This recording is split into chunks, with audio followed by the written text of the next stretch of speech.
안녕하세요. 김경민입니다. 이번 발표자는 서울대학교 ESG 사회혁신센터 센터장인 김부열 교수입니다. 김부열 교수는 콜롬비아 대학교에서 제프리 삭스 교수 밑에서 박사학위를 받았고요. 개발 경제학. 그리고 그분과 함께 이제 밀레니얼 프로젝트를 실질적으로 참여를 했습니다. 말라위에서 4년간 고생하면서 본인 연구를 진행했고, 그리고 이제 패밀리 재단인 PPL 재단은 우리나라에서 사회혁신 그리고 사회적 기업을 양성하고 배출하는데 큰 노력을 한 기관이기도 합니다. 따라서 김부열 교수는 이 연구 분야 그리고 실무에서 이 분야에서 가장 큰 전문가가 아닐까 생각이 들고요. 오늘 그 관점에서 본인의 경험을 바탕으로 한 내용을 발표하겠습니다. 부탁드립니다. 서울대 ESG 사회혁신센터에서 주관하는 ESG 포럼에 참여해주신 모든 분들께 감사드립니다. 앞에서 우리 스티브 영킴 이사님과 사회적가치연구원 나석권 원장님께서 가상화폐 산업에서 특히 바이낸스가 갖고 있는 창업 철학과 ESG 경영 전략에 대해서 잘 얘기를 해주셨습니다. 그래서 저는 오늘 그런 블록체인 산업이 어떻게 하면 사회적 책임과 공유 가치를 창출할 수 있을까를 좀 살펴보려고 하는데요. 사실 제가 블록체인 잘 모릅니다. 그래서 저는 가난한 나라의 빈곤 문제와 교육, 보건을 연구하는 개발경제학자고 지속가능 발전을 연구하는 학자인데요. 제가 이 개발경제학을 공부하게 된 이유가 가난한 사람들한테 아까 스티브 영킴 이사님께서 바이낸스의 창업 철학이 금융으로부터 철저히 배제되어 있는 언뱅커블한 가난한 사람들에게 접근성을 주고 자유를 주기 위해서 창업을 하셨다고 하셨는데 사실 가난한 사람들에게 은행 금융 서비스를 제공해 주려고 했던 유명한 경제학자가 있습니다. 무하마드 유누스라고 방글라데시의 치타공대학교 경제학과 교수님이셨다가 그라민 뱅크를 세우셔서 가난한 사람들한테 마이크로 크레딧을 대출해 주셨던 분으로 2006년도에 노벨 평화상을 받으셨습니다. 그래서 제가 그분의 삶과 책을 보면서 그 책 제목도 너무 좋아요. Banker to the Poor입니다. 가난한 사람들을 위한 은행가. 그래서 제가 그때 대학교 1학년 들어왔을 때는 전산전자공학부였습니다. 근데 대학교 3학년 때 나도 유누스와 같은 개발경제학자가 되고 싶다 해서 이제 경제학으로 전공을 바꿔서 이제 개발경제학 연구를 하고 있습니다. 저희 오늘 ESG 사회혁신센터에서 준비한 포럼은요, 뒤로 가면 갈수록 세션이 더 좋습니다. 그래서 하이라이트가 우리 6시부터 있는 그 전체 토론 세션이 있습니다. 그래서 오늘 저에게 주어진 시간은 20분인데 제가 10분 안에 발표를 좀 마치고 우리 토론 시간을 조금 더 늘리는 선택을 해보도록 하겠습니다. 기업의 사회적 책임 다 잘 아실 거예요. 그래서 이윤 창출 법적 준수를 넘어서서 소비자, 지역사회, 광범위한 이해관계자들과 사회 전체의 이익을 위해서 기업이 자발적으로 책임을 다하는 여러 가지 사회 환경 이니셔티브라고 정의할 수 있고요. 유럽연합, 유엔테드, ILO 여러 가지 국제기구의 정의도 보면은 대부분 비슷합니다. 이 기업의 사회적 책임과 관련돼서 아마 가장 유명한 논문은 하버드 대학교 경영대학의 마이클 포터 교수님이 2006년도에 쓰셨던 논문입니다. 논문 제목이요. The link between competitive advantage and 기업의 사회적 책임. 기업의 사회적 책임과 기업의 경쟁력이 어떻게 연관되는가에 대한 논문을 쓰셨는데 세계적으로 이제 많이 이제 논의가 됐죠.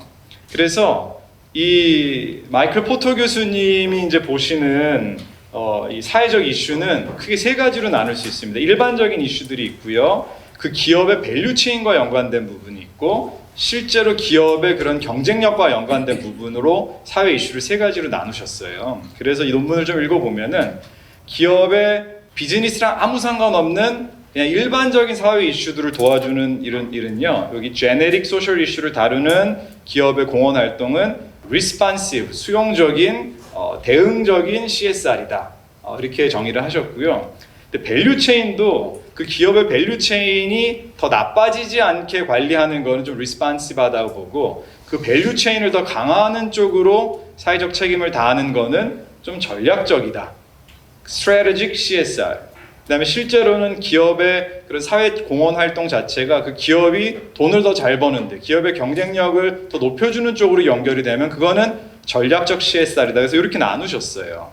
그런데 이쪽 요 CSR에서 그 전략적 CSR 쪽으로 가면 갈수록 이게 더 중요하다라고 판단을 하셔서 그 뒤에 포토 교수님이 똑같은 논문의 업그레이드 버전을 내셨어요. 2011년도에는요, 이 전략적 CSR에 집중을 해서 공유 가치를 만들자. 그래서 이거를 CSR에서 CSV라고 해서 Creating Shared Value라는 논문을 좀 더 업데이트를 하셨습니다.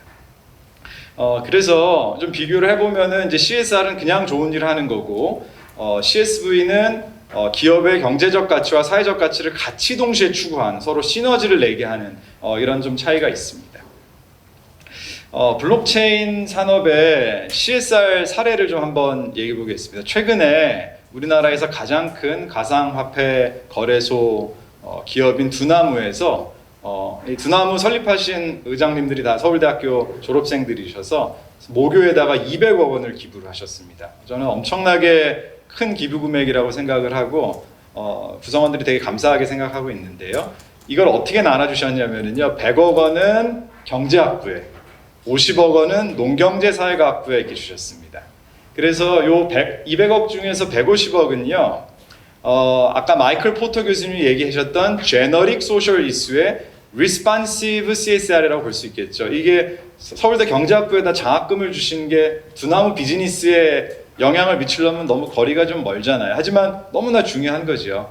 그래서 사실은 이런 일반적인 기부 활동 어떻게 하면 좋은가요? 이거는 답은 딱 나와 있습니다. 유엔이 2015년도에 우리가 다 같이 달성하자라고 발표한 Sustainable Development Goal, 그 17개를 달성하는 데 다 도움이 되면은 아주 좋은 도네이션이 되는 거죠. 극빈을 퇴치하고 굶주림을 없애고 건강한 사회를 만들고 교육을 제공하고 그 다음에 그 양성평등을 달성하고 식수와 위생이 부족한 사람들한테 깨끗한 식수를 보급하고 그다음에 깨끗한 에너지와 산업 경제 발전과 이런 여러 가지 SDG에서 달성했던 목표들이 기업의 비즈니스랑 상관이 없더라도 아주 좋은 제네릭 소셜 이슈로 할 수 있는 CSR 영역입니다. 근데요, 이 두나무가 200원 중에 50억 원을 띄어서 서울대 기술지주의 벤처 투자 조합 펀드에다가 넣었습니다. 두나무는 핀테크 기업이잖아요. 그래서 이런 핀테크의 스타트업 기업들을 발굴하고 육성하는 데다가 펀드를 둔 거는, 이거는 사실은 이 앞에서 보면은 여기죠. 이 밸류 체인을 강화하는 쪽에 투자를 한 거잖아요. 기부를 한 거잖아요. 그래서 요 200억 중에 이 50억 벤처 투자 조합 펀드에다가 돈을 보내주신 거는 밸류 체인 임팩트를 높이기 위한 스트래테직 CSR로 좀 볼 수 있다. 뭐 이렇게 좀 나눠볼 수 있겠죠. 이제 좀 일반적인 그 CSR 말고 전략적인 CSR과 블록체인 기술을 연결할 수 있는 게 무엇이 있을까? 제가 전문가는 아니어서 아까 우리 스티브 영킴 이사님께서도 실제 도네이션을 준 거를 정확하게 다 인증하고 검증하고 할 수 있는 그 가능성을 얘기해 주셨는데, 저도 그거를 준비해 왔어요. 사실 제가 가상화폐를 전혀 몰라서요. 패널 세션에 토론으로 나오실 우리 한성대 조재우 교수님은 우리 국내에 가장 권위 있는 가상화폐 전문가 중에 한 분이신데요. 저를 불쌍히 여기셔서 비트코인 지갑을 하나 만들어 주셨습니다. 그래서 저한테 0.00006 비트코인을 나눠주셨어요. 그때 5,000원이었는데요. 오늘 보니까 7,500원이 됐더라고요. 그래서 50%가 올랐어요. 그래서 근데 그거를 어떻게 보내는지 어떻게 꺼내는지는 전혀 모르고 있습니다. 근데 저는 이제 가난한 나라의 개발 경제학 빈곤 문제를 연구하니까 그 빈곤을 퇴치하기 위해서 후원금을 보내주는 그 후원 NGO들이랑 같이 일을 많이 했어요. 되게 중요합니다. 우리나라에서도 1년에 1,000억 이상 모금하는 월드비전, 기아대체 큰 NGO들이 있죠. 근데 가끔씩 스캔들이 터져요. 2022년도 영국에서 기부를 해놓고서는 사기친 게 400건이 넘었습니다. 금액으로 치면은요 230만 파운드에서 얼마 크지 않다 생각하실 수 있지만, 이런 사건이 한번 터져서 뉴스에 보도되잖아요. 그러면은 이 기부하는 액수가 전체적으로 다 줄어듭니다. 그래서 지금 미국도 지난 40-50년 역사상 가장 기부금이 낮은데요. 그 이유 중에 하나는 못 믿겠다, 투명하지가 않다, 이런 건데요. 이 블록체인 기술을 아까 우리 스티브 이사님께서 말씀해 주셨듯이 기부금 모든 거래 내역을 안전하게 투명하게 기록을 해서 정확하게 누가 받았는지까지 우리가 볼 수 있다면은 이런 도네이션, 체리터블 기빙 인더스트리에 또 큰 기여를 할 수 있는 분야가 될 수 있을 것 같고요. 실제로 Save the Children이라든지 국경 없는 의사회에서는 이런 가상화폐를 이용해서 실제 구호 원조 사업들을 하고 있습니다. 그렇게 되면은 이게 이 가상화폐 산업과의 비즈니스 경쟁력이랑도 좀 연관이 될 수 있는 부분이 있을 것 같고요. 개발경제학자로서 제가 제일 관심 있는 부분은 사실 송금 분야입니다. 제가 2010년도에 가장 처음 개발경제학자로 가서 연구를 했던 나라는 남부아프리카의 말라위라는 곳이었습니다. 아프리카 50여 개국 중에서 가장 가난한 나라인데요.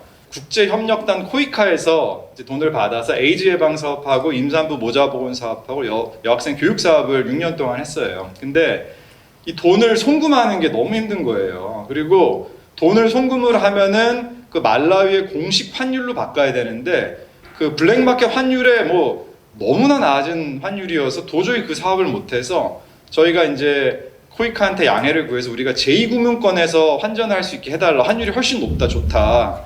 그리고 사실은 최대한은요, 저희 사업 담당자들이 10,000불씩 캐시를 들고 갔습니다. 캐시를 들고 가야지 환전이 제일 높고.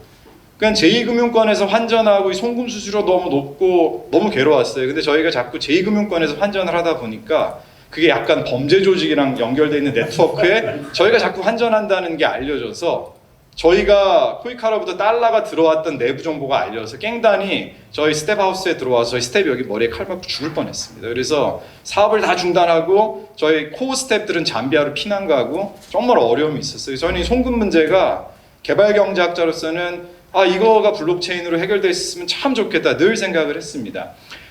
이 송금이요, 이게 1280억 달러에서 지금은 8310억 달러로 계속해서 늘고 있고요.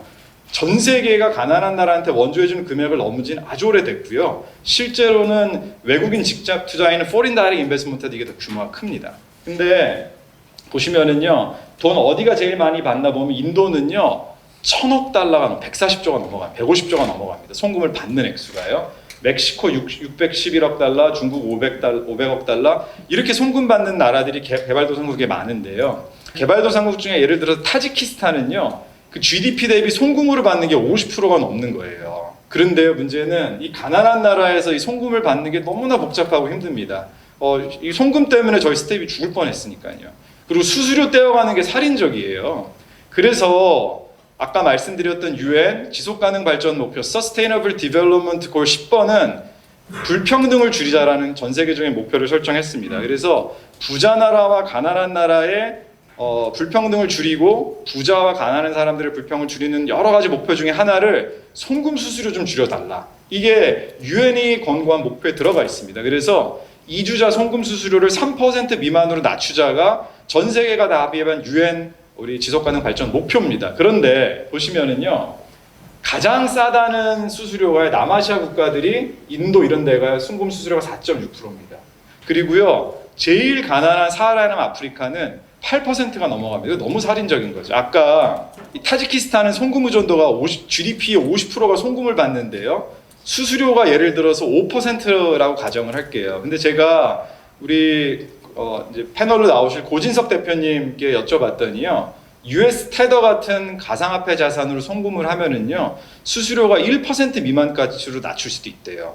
타지키스탄의 같은 경우는요. 5% 송금 수수료가 0.1%, 0.몇 %로 내려가면은요. GDP가 그냥 앉아서 2.5%가 올라가는 거예요. 그래서 사실은 우리가 가난한 나라들, 가난한 사람들을 도와주는 charitable giving의 투명성, accountability, transparency를 우리 블록체인 기술이 높여줄 수도 있지만 동시에 저는 더 큰 산업은 이런 레미턴스 시장이라든지 또 가난한 사람들한테 금융 접근성을 주는 그런 소셜 마이크로 파이낸스 부분에서 이 블록체인 기술들이 활용돼서 이 블록체인 인더스트리도 경제적 재무적 제표들이 좋아지면서 동시에 전 세계적인 사회적 가치도 창출할 수 있는 접점이 있지 않을까 한번 생각해 봤습니다. 오늘 경청해 주셔서 감사합니다.